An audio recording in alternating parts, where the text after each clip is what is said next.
Assalamualaikum warahmatullahi wabarakatuh. Alhamdulillah jumpa lagi dengan saya Bu Nur Hasanah, adik-adik dalam kuliah elucidasi struktur. Ya, pada hari ini kita akan belajar basic dari salah satu teknik dalam elucidasi struktur, yaitu NMR, spektrometri NMR, ya Nuclear Magnetic Resonance. Ya. Oke, mungkin sebelumnya Anda sudah belajar teknik yang lain ya, ada IR, ada UV yang itu akan sangat membantu dalam elucidasi struktur. Tapi dalam NMR ini boleh dikatakan NMR itu adalah intinya dari elucidasi struktur. Ya, jadi saya berharap Anda semua bisa paham dengan baik, memahami dengan baik dasar-dasar dari nuclear magnetic resonance. Saya akan mulai share screen ya untuk NMR ini.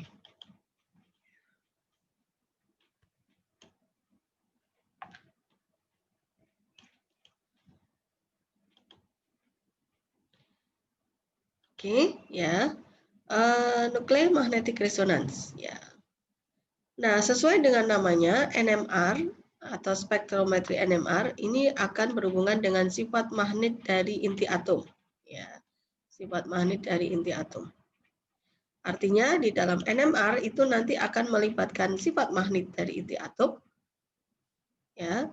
Kemudian nanti ada proses resonansi. Ya, bagaimana bisa terjadi resonansi itu nanti kita akan pelajari dalam kuliah ini. Ya. Nah, fenomena NMR ini pertama kali diperkenalkan tahun 46 oleh dua kelompok fisikawan yang bekerja secara terpisah, yaitu Edward Purcell dari Harvard University dan Felix Bloch dari Stanford University. Ya. Kemudian penggunaan NMR berkembang terus, ya. Dan kemudian pada tahun 1960 teknik ini sudah merupakan metode yang penting untuk elucidasi struktur. Ya, jadi baru mulai itu sekitar tahun 1946-an ya mulai diperkenalkan. Nah, ketika Anda sudah belajar ya kemarin di UV kemudian IR, maka NMR ini sebenarnya mirip prinsipnya, yaitu ada kemiripannya dengan spektrometri yang sudah Anda pelajari, yaitu pada dasarnya NMR ini adalah spektrometri absorpsi, ya sebagaimana IR ataupun spektrometri UV. Pada suatu kondisi, ya satu sampel itu akan mengabsorpsi radiasi elektromagnetik dari frekuensi radio. Ya, jadi radiasi elektromagnetik yang digunakan pada NMR itu adalah radiasi pada daerah frekuensi radio. Ya, pada frekuensi radio. Ya, jadi yang digunakan ini nanti adalah daerah frekuensi radio. Ya. Nanti pada frekuensi berapa tepatnya tentunya akan berbeda-beda tergantung dari sampelnya. Nah, suatu plot dari frekuensi puncak absorpsi versus intensitas ini akan diperoleh NMR. Jadi spektrometri NMR itu adalah diperoleh di sumbu X-nya. Ya, sumbu X-nya itu nanti berupa geseran-geseran kimia. Ya, kemudian di sumbu Y-nya itu adalah intensitasnya. Ya, jadi ada intensitas yang berbeda-beda yang tergantung dari atom yang menimbulkan puncak tersebut. Ya. Nah, intinya ya dari NMR ini, ya, suatu atom ya yang terlibat di dalam NMR itu sebenarnya adalah inti atomnya. Jadi kita akan berbicara dengan pada level inti atom. Ya. Kalau suatu atom itu kan dia akan terdiri dari ada intinya, kemudian ada elektron yang berputar. Nah, untuk NMR kita akan bicara intinya. Ya. Nah, di dalam struktur atom, ya, inti itu ada di tengah, kemudian inti itu berputar atau spin. Nah, perputaran inti ini dia akan menimbulkan suatu dipol magnetik dengan momen magnetik sebesar mu. Ya, jadi kalau ini adalah inti atom, ya dia juga berputar dan perputarannya itu menimbulkan suatu momen magnetik. Ya. menimbulkan suatu energi. Perputaran muatan dalam inti ini akan menimbulkan dipol magnetik, tetapi ya tidak semua inti itu bisa berlaku sebagai magnet. Ya, jadi tidak semua inti itu punya sifat yang sama. Ya. Nanti hanya inti-inti tertentu ya yang dia bisa berlaku sebagai magnet. Nah, inti yang seperti apa yang bisa menimbulkan medan magnet ini ya, yang bisa menimbulkan momen magnet? Ini ada hanya inti dengan nomor atom gasal, nomor massa gasal, atau nomor atom dan nomor massa gasal dua-duanya, yang dia berlaku sebagai magnet. Artinya kalau kita punya inti yang punya dua-duanya nomor massa dan nomor atomnya genap, maka dia tidak bisa berlaku sebagai magnet. Ya. Nanti kita akan lihat hidrogen itu dia punya nomor massa 1, nomor atom 1. Dua-duanya gasal, maka dia bisa berfungsi sebagai magnet. Kalau karbon dengan nomor atom 6, nomor massa 12, dua-duanya genap, maka dia tidak bisa berfungsi sebagai medan magnet nantinya. Ya. Oke, kita lanjutkan. Nah, nanti momentum yang ditimbulkan oleh inti itu ya akan bisa digambarkan dalam bilangan kuantum ya, atau bilangan kuantum spin. Bilangan kuantum spin ini mempunyai harga 0, setengah, 1, 3/2 dan seterusnya. Kalau ada harga bilangan kuantum spin itu 0, bukan berarti dia tidak spin, bukan berarti dia tidak berputar ya, hanya bilangan kuantumnya itu 0. Nah, setiap proton dan neutron itu mempunyai spinnya sendiri ya. Jadi inti itu punya spinnya sendiri ya, dan I adalah merupakan resultan dari spin-spin tersebut. Jadi kalau di dalam inti itu ada partikel-partikel penyusunnya, maka mereka juga berputar masing-masing gitu. Tapi I ini adalah gabungan dari partikel-partikel penyusunnya. Jika jumlah proton dan neutron itu genap, maka I itu akan mempunyai harga 0 atau utuh, yaitu 0, 1, 2. Ya, jika jumlah tersebut ganjil, proton dan neutronnya ganjil, ya, maka harga I biasanya merupakan tengahan. Setengah, 3/2, 5/2. Kalau hidrogen itu proton dan neutronnya jumlahnya hanya 1, ya maka dia akan punya bilangan spinnya itu hanya setengah. Ya, nanti kita akan fokus pada hidrogen atau proton ya, karena memang NMR itu nanti lebih banyak ke HNMR dan kemudian ada juga ya C13 NMR, karbon yang isotop 13. Oke. Nah, kemudian ini ada beberapa atom ya, bilangan kuantum spin dan kelimpahannya tidak ada alam dari beberapa inti atom ya. Misalnya kita punya atom hidrogen dengan bobot 1 ya. Ini bilangan kuantum spinnya setengah. Kemudian kelimpahannya di alam ada 99,98%. Jadi 99,98% hidrogen yang ada di alam itu adalah hidrogen dari isotop H1. Ya.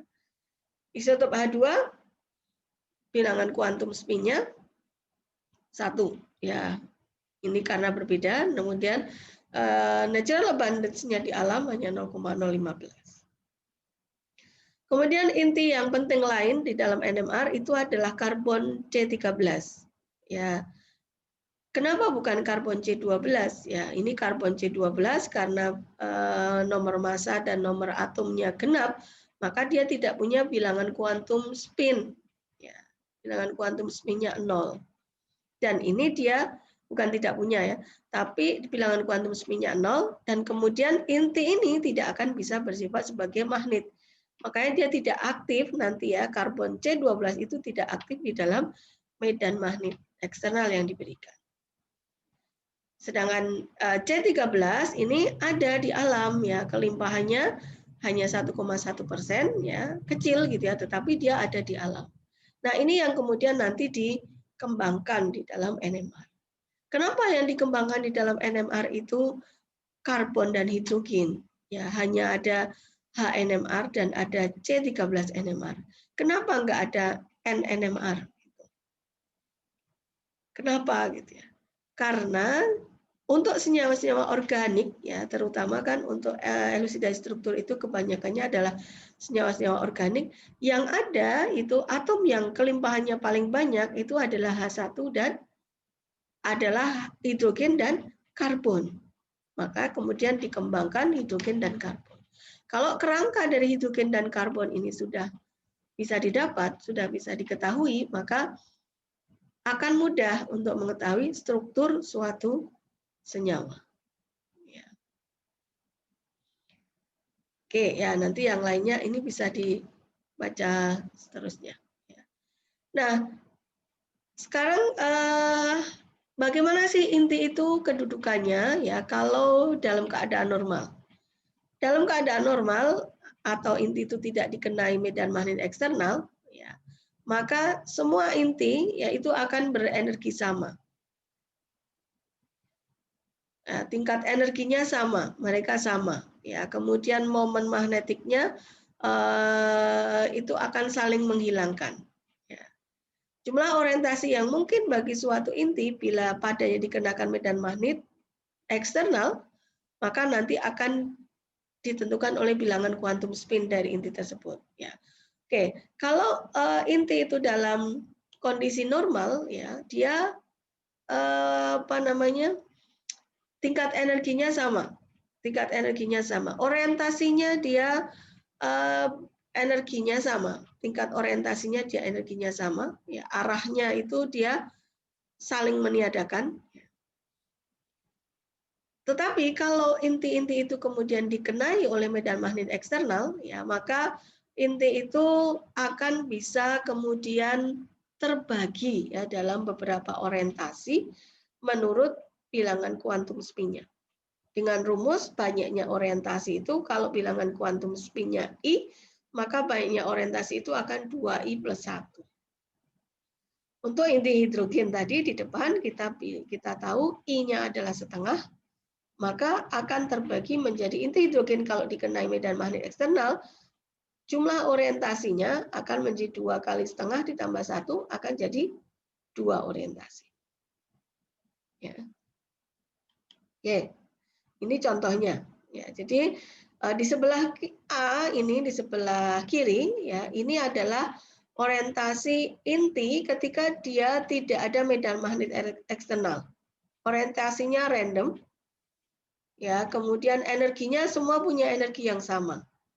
Orientasinya random, tingkat energinya semua sama. Yang B, gambaran yang B sebelah kanan, ini adalah orientasi ketika suatu inti dari suatu atom itu ya, itu dikenai medan magnet eksternal. Maka inti-inti itu akan terbagi orientasinya sesuai dengan bilangan kuantum spin-nya. Ya, untuk hidrogen dia akan menjadi 2 orientasi. Ya, orientasi 2 itu apa? Orientasi pertama itu yang searah dengan medan magnet eksternal. Ini yang ke atas. Yang ke atas. Kemudian yang lainnya itu orientasi yang berlawanan dengan medan magnet eksternal. Anda lihat arahnya ke bawah. Ya. Yang satu paralel searah dengan medan magnet eksternal, yang sebagiannya lagi adalah melawan medan magnet eksternal. Ini kelakuan kalau suatu inti itu dikenai medan magnet eksternal. Nah, kemudian ya perbedaan energi antara dua tingkatan spin itu bisa dihitung ya sebagai delta E ini.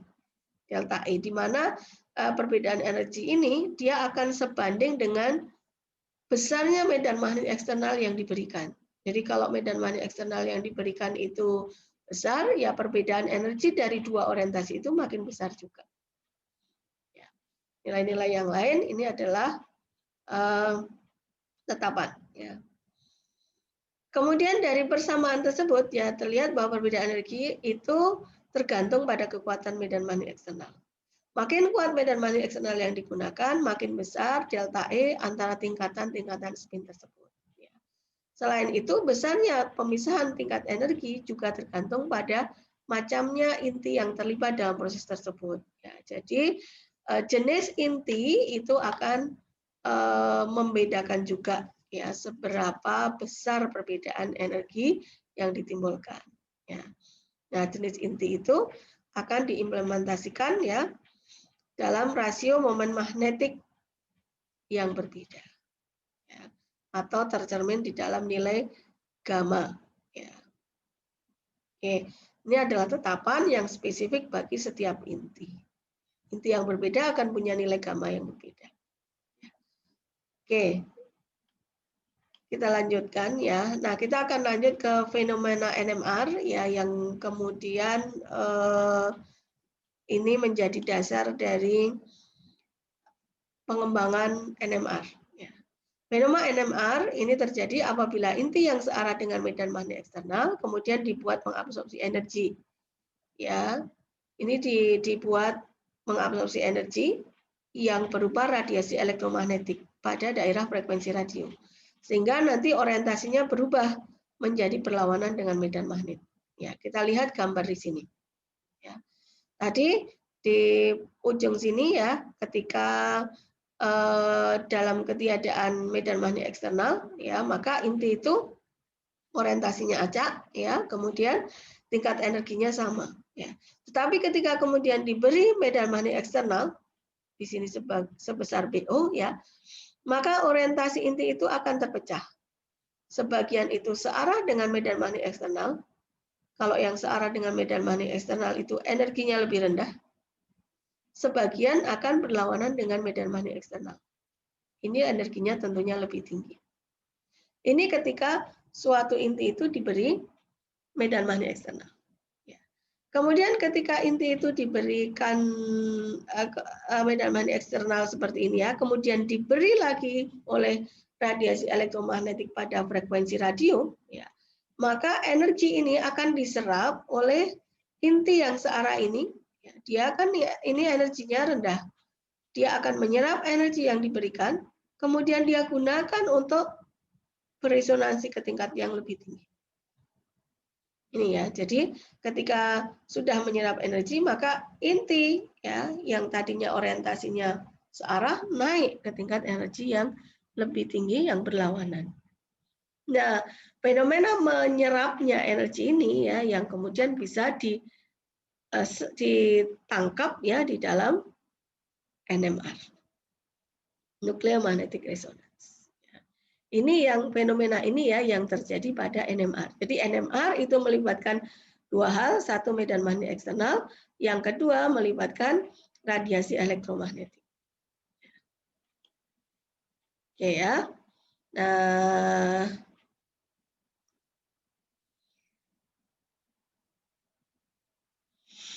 ini ya frekuensi resonansi itu besarnya juga nanti tergantung pada kekuatan medan magnet eksternal. Ya, karena apa? Karena makin besar medan magnet eksternalnya, ya ini kan frekuensinya juga akan makin besar yang ditimbulkan.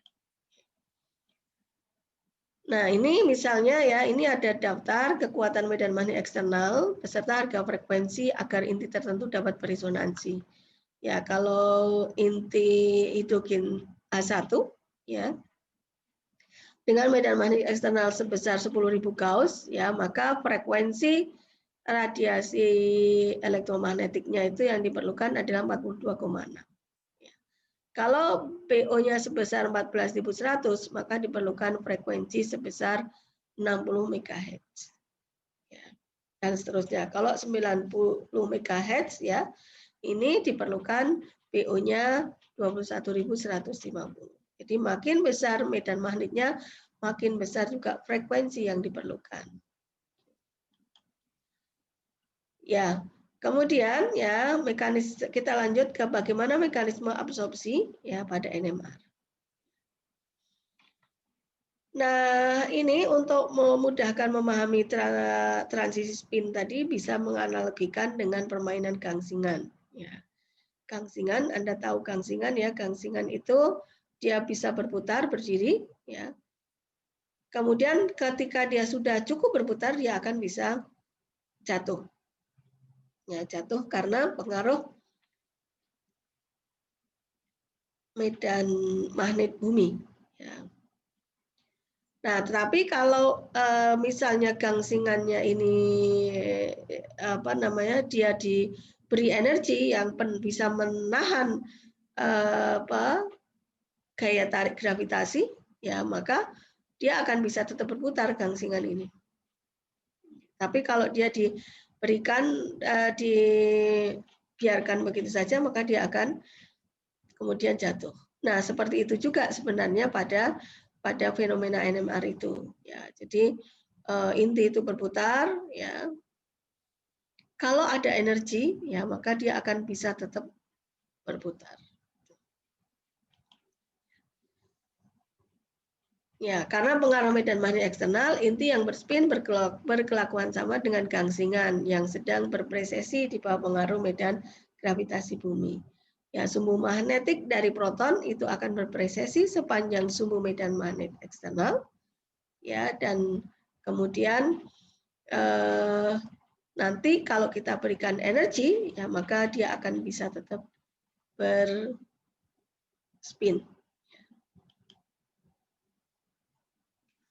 Nah, karena inti itu bermuatan, presesi akan menimbulkan medan listrik, ya.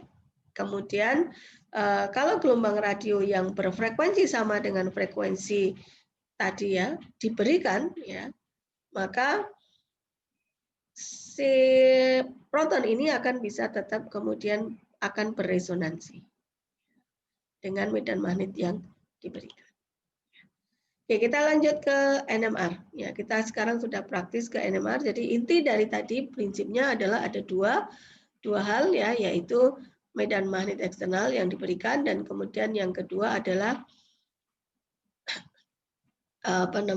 radiasi elektromagnetik pada daerah frekuensi radio. Nah, untuk NMR ini informasi apa saja yang kita bisa dapatkan dari NMR? Yang pertama nanti dari NMR kita akan bisa mengetahui banyaknya jenis lingkungan hidrogen yang berbeda dalam satu molekul. Kemudian yang kedua banyaknya atom hidrogen yang ada pada masing-masing lingkungan hidrogen tersebut. Dan yang ketiga adalah banyaknya atom hidrogen pada atom karbon tetangga.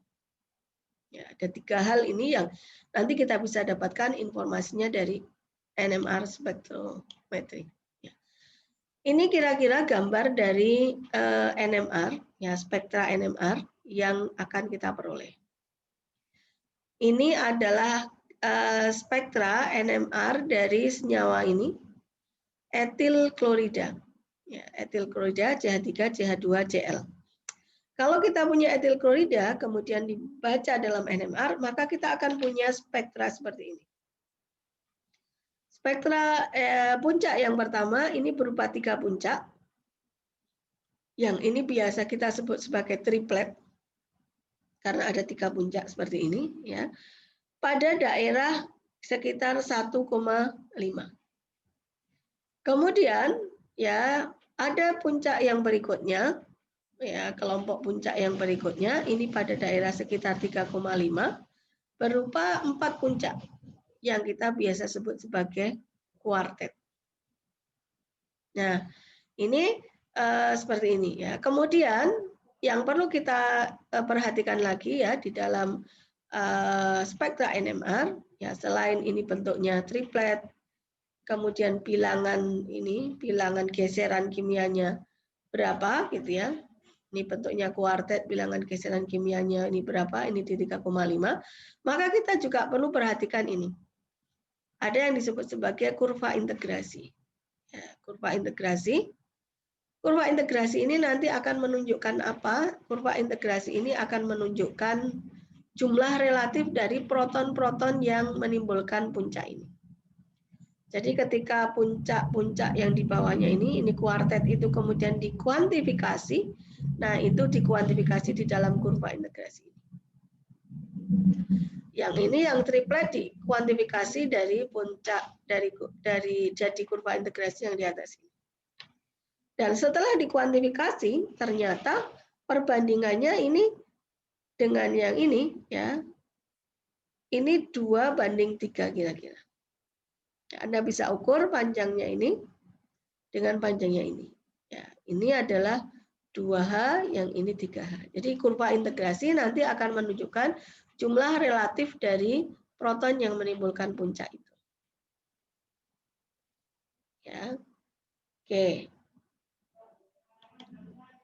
Ini juga contoh yang lain. Ya, kalau tadi etil klorida, maka ini adalah 112 trikloroetana. Trikloroetana. Ya. Kita lihat di sini, ini CH, CH2, Cl.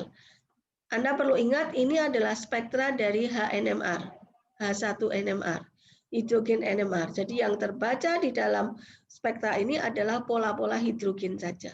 Ya, hidrogen.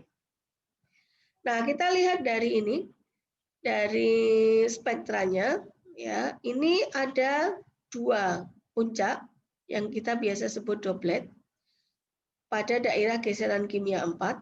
Ya, kemudian yang kedua ini ada puncak lagi, ya, 3 puncak yang kita biasa sebut triplet. Ini pada geseran kimia 5,8 kira-kira. Ya. Nah, kenapa ini bisa doublet, ini bisa triplet? Ya. Kenapa ini 2, ini 1? Ya, kita jawab dulu kenapa ini integralnya 2, ini integralnya 1. Tadi kita udah bahas di sebelumnya, integral ini adalah kuantifikasi dari puncak, ya, luas atau area puncak yang menimbulkan kurva ini. Nah, ini kenapa ini integral 2? Karena luas puncaknya ini, ya, setelah dikuantifikasi itu lebih besar dibandingkan yang ini. Ini setelah dikuantifikasi itu hanya 1, ya, relatif, yang ini 2. Ya. Kemudian kenapa ini doublet, ini triplet? Ya. Nah, doublet dan triplet ini, ya, disebabkan karena proton tetangganya. Jadi puncaknya ini, ya, kenapa ini doublet? Doublet ini punyanya puncak yang ditimbulkan oleh CH2. Ya, CH2 ini kenapa doublet? Ya, karena dia punya tetangganya 1H. Dia punya tetangganya 1H saja. Puncak ini, ya, jumlah puncak yang ditimbulkan itu adalah jumlah proton tetangga plus 1. Nah, ini karena proton tetangganya hanya 1, maka dia akan jadi 2, doublet. Sementara yang ini, puncak yang 5,8, ini adalah puncaknya CH. CH, ya, dia tetangganya ada 2H. Ya, 2H plus 1, dia akan jadi 3. Dia akan muncul sebagai triplet. Ya, jadi kenapa triplet, kenapa doublet, itu tergantung dari tetangganya, proton tetangganya. Oke, ya.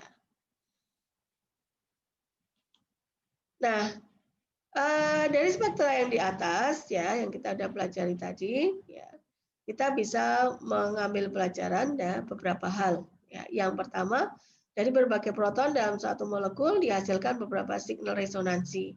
Ini disebabkan karena proton tersebut berada dalam lingkungan kimia yang berbeda. Ya. Signal tersebut dipisahkan letaknya oleh apa yang disebut sebagai geseran kimia. Jadi angka yang di bawah, apakah dia di 1,5, 2,5, 4, itu disebut sebagai geseran kimia. Kemudian ada luas daerah di bawah masing-masing signal resonansi, itu berbanding lurus dengan jumlah proton yang menghasilkan signal tersebut. Luas daerah di bawah signal resonansi ini kemudian dikuantifikasi sebagai integrasi. Ya, jadi ada kurva integrasi, ada bilangan integrasi, itu adalah kuantifikasi dari luas area di bawah kurva, yang itu berbanding lurus dengan jumlah proton yang menimbulkan signal resonansi. Ya, kemudian tidak semua signal resonansi itu tunggal, ada yang doublet, ada yang triplet. Jadi ada pola splitting yang tertentu, tergantung tadi pada berapa proton tetangga yang ada di sekitar. Kalau ada 2 proton tetangga, dia akan tersplit jadi triplet. Ya. Kalau ada 3 proton tetangga, dia akan tersplit jadi quartet dan seterusnya. Nah, jadi dengan menggunakan beberapa parameter spektrum, ya, struktur kimia dari suatu sampel yang diuji itu akan bisa ditentukan. Dengan geseran kimia, kita bisa mengetahui macam lingkungan kimia dari proton. dengan integrasi kita bisa mengetahui jumlah relatif dari proton-proton yang ada. Nanti kita akan pelajari di dalam praktek ketika kita melakukan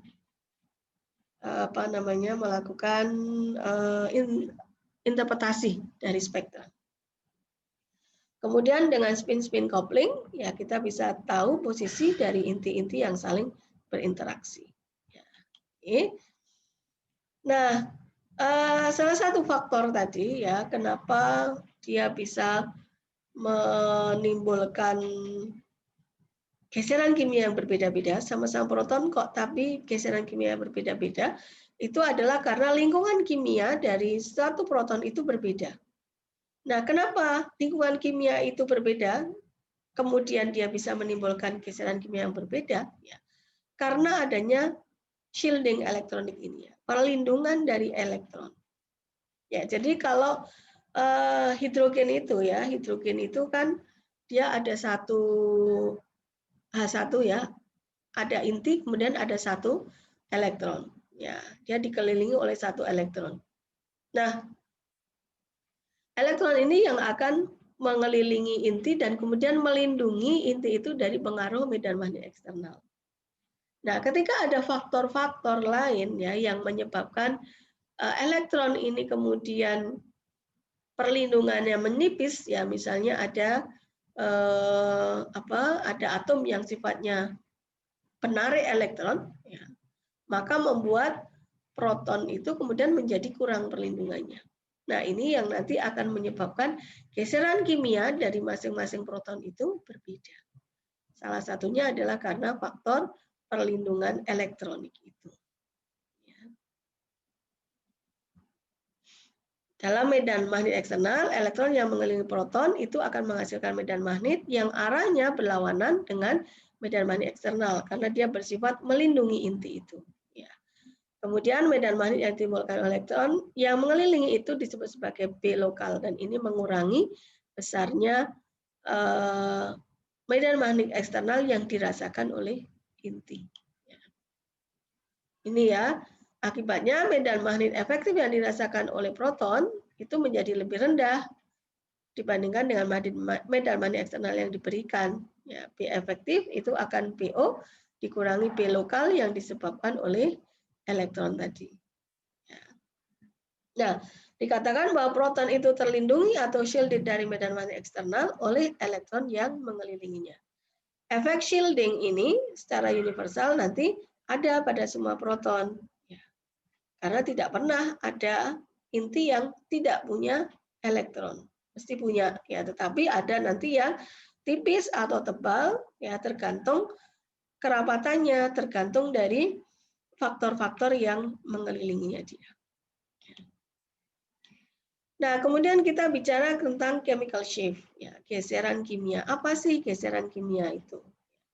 Dalam satu molekul, tiap proton itu berada dalam lingkungan kimia yang sedikit berbeda, sehingga ia akan mempunyai shielding elektronik yang tingkatannya sedikit berbeda. Ya. Tadi, ya, kalau ada shielding elektronik yang berbeda, maka nanti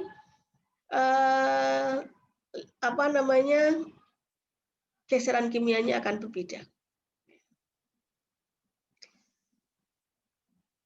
Nah, sekarang apa sih istilah geseran kimia? Ya, ini bagaimana menghitung geseran kimia itu ya. Ini adalah bagaimana menghitung geseran kimia. Misalnya, dalam medan magnet eksternal 14.100 Gauss, ya, ini 14.100 Gauss, perbedaan frekuensi resonansi proton CH3Cl dan CH3F, ya, ini sama-sama CH3, tetapi CH3-nya yang ini terikat Cl, sedangkan yang ini CH3-nya terikat F, ya. Perbedaannya hanya sebesar 72 Hz. Ya. Sedangkan frekuensi yang diperlukan untuk beresonansinya proton dalam medan magnet tersebut adalah 60 MHz. Ya. Nah, bila dibandingkan dengan ini, maka perbedaan frekuensi kedua macam proton tersebut ya adalah sangat kecil saja sebenarnya. Ya, bedanya hanya 72 Hz. Ya. Jadi 72 per 60 juta itu 1,2 kali 10 pangkat 6. Ya, sehingga sangat sulit untuk mengukur frekuensi absolut dari masing-masing proton itu. Nah, untuk itu dalam NMR yang diukur adalah perbedaan frekuensi antara satu jenis proton dengan frekuensi resonansinya terhadap senyawa referens. Ya, jadi perbedaannya dengan senyawa referens. Kalau ini geseran kimianya kalau nilai absolutnya hanya sedikit banget gitu ya. Maka ini dibandingkan dengan reference. Ya. Nah, senyawa ini disebut sebagai standar internal ya yang digunakan untuk reference ini. Dan ini biasanya ditambahkan ke dalam sampel sebelum sampel itu di running dalam NMR. Ditambahkan reference standar. Apa yang sering digunakan? Yang sering digunakan ini adalah TMS. Ya, misalnya dipakai TMS ya, yang untuk senyawa reference. Struktur TMS seperti ini, ya. Tetrametilsilan ada 4 CH3, kemudian ada Si di tengah. Ya, ini tetrametilsilan. Nah, sekarang kenapa tetrametilsilan ini digunakan sebagai reference? Ya. Karena pertama TMS itu akan memberikan signal yang tajam dengan intensitas tinggi karena dia mempunyai 12 proton ekivalen. Ini ada 12 proton yang identik, semuanya sama, nanti akan tumpang tindih. Sehingga dia akan puncaknya signalnya itu akan sangat tajam walaupun hanya diberikan sedikit. Itu yang pertama. Kemudian yang kedua, ya, dia akan mengabsorpsi pada higher field dibanding hampir semua proton organik. Ya, jadi dia akan sangat kecil, geseran kimianya akan sangat di kanan begitu ya. Dia akan mengabsorpsi pada higher field ya.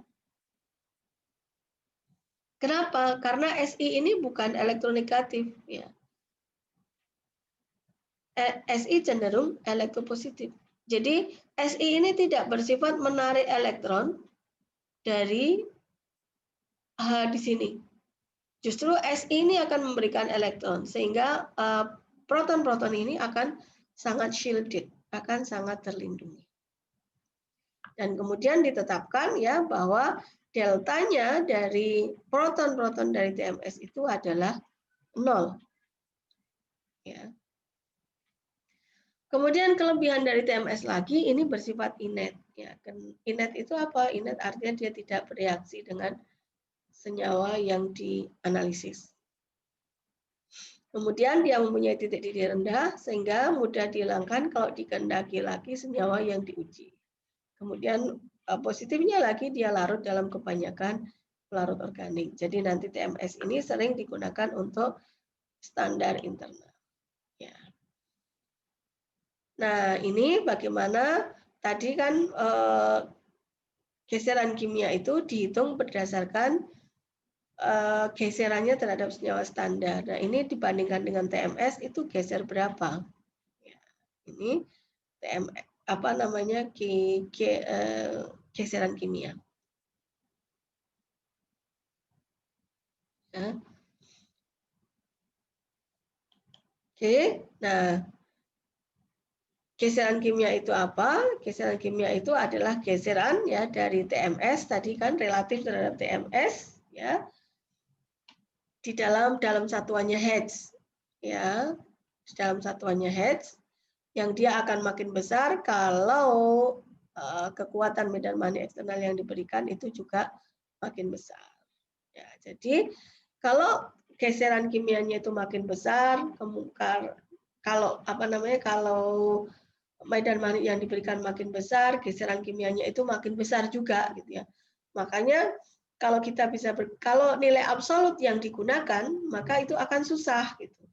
Maka kemudian chemical shape ini dibuat sebagai sebuah perbandingan. Nah, perbandingannya apa?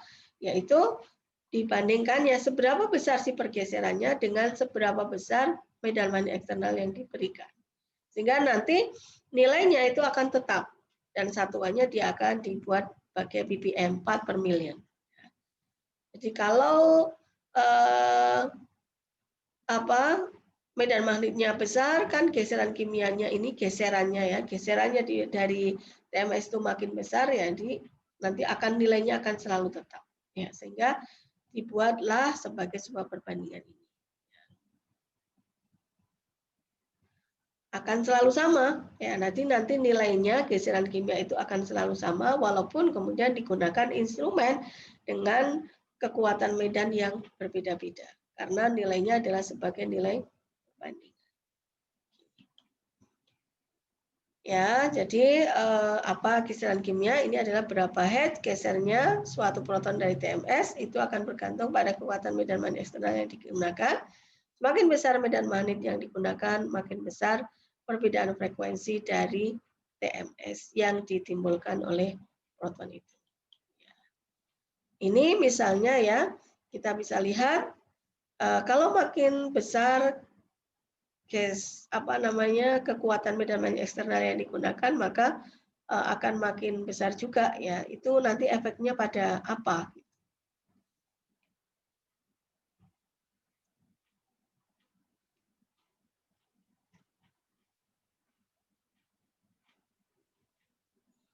Ya, ini gambarnya masih sama. Ya. Oke, sorry. Ini nanti, ya ini adalah struktur yang baru yang kita harus pelajari lagi nanti ya. Oke, kita sampai di sini pertemuan kita untuk pertemuan pertama kuliah elusidasi struktur ya. Semoga bisa dipahami.